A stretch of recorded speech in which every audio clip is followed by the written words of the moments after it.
Hello and welcome back to the fundamentals of Numpy tutorial. In this section, we'll be talking about pivoting arrays. It's basically um, moving elements of arrays into different positions within the array. So there are different ways to do that. First, we'll be looking at reshaping arrays. And um, in this section, we're going to be looking at how do we perform a reshape operation? How do we move from one dimension to another? Is it possible to uh, collapse the dimension while reshaping and stuff like that? So first of all, given the same number of dimension, how do we reshape the array? So I create a new array here with 3 dimensions. Um, so when I run this, I would get this. And if I try to print the size of this array, if I do this dot size, yeah, I should get 60. So what that means is when you multiply the rows by the column, sorry, the batch by the row by the column, everything gives 60. So 3 times 4 times 5 would give you 60. So the key thing to reshaping array is that um, the values you're trying to reshape to must always, the product of which must always be equal to, the product of the new dimension must always be equal to the product of the original dimension. So I can only reshape to it. What that means is I can only reshape to a new dimension that its product, to a new set of dimensions that the product of the dimensions will be equal to 60 in this case. So that means I can do something like this because 6 times 12 times 5 would give us 60. So, okay, I just printed out the shape here. I might as well print out the array itself. So I'm just going to move this down here. And then I do print S. So you actually see that it's an array, it's a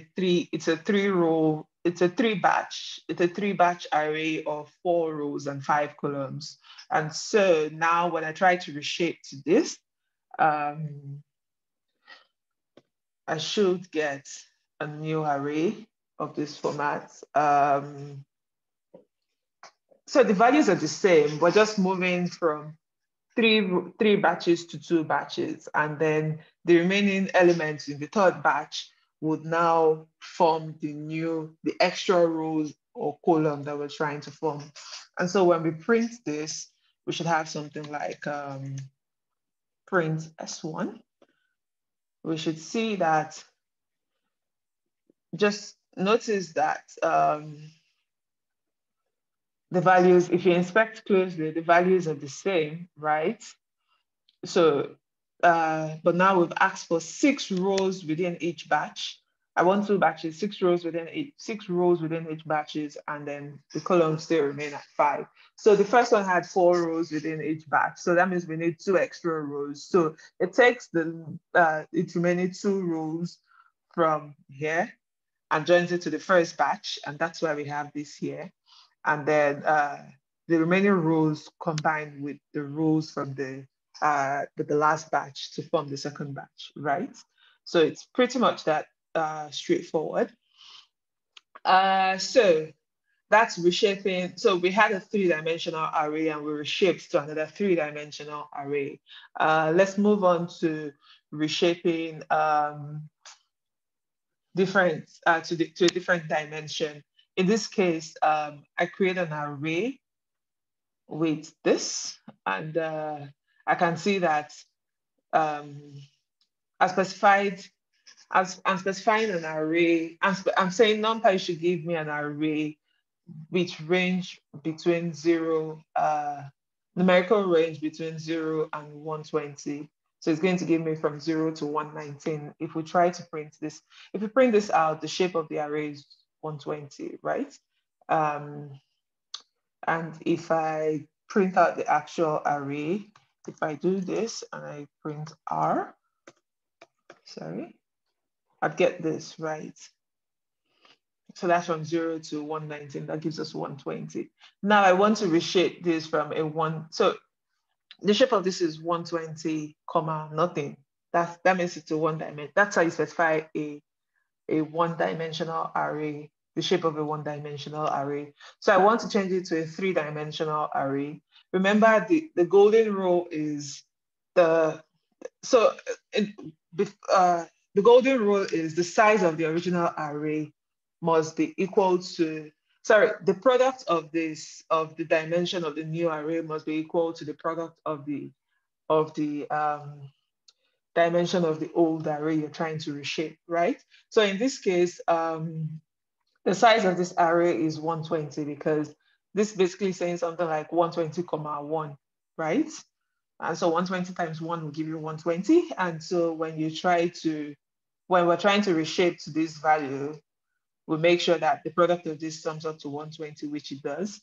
And so when I do this,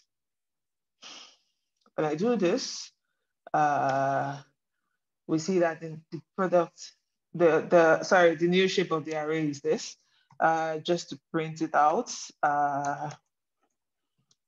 R1, we print out R1, and we can see it has 3 batches, 4 rows within each batch, and 10 columns within each batch also. So I can also go from, so now R1 is a 3 by 4 by 10 array, right? I can also go from that to a 6 by 20 array. I'm changing to a different dimension, but a different dimension with different number of dimensions. Sorry, a different shape with different number of dimensions in it. But what's being obeyed here is golden rule that the product of this is also equal to the product of this. If the products are not equal, you're going to get an error because you cannot magically create new elements. It's like I said, it's the same element, but only moving the data around. So when I run this, the shape of R2 is this, and when I print this out, when I print this out, when I print out R2, I should get this. Yeah, so that's basically, I want 6 batches within each batch, give me 20 columns, and that's it. So that's that with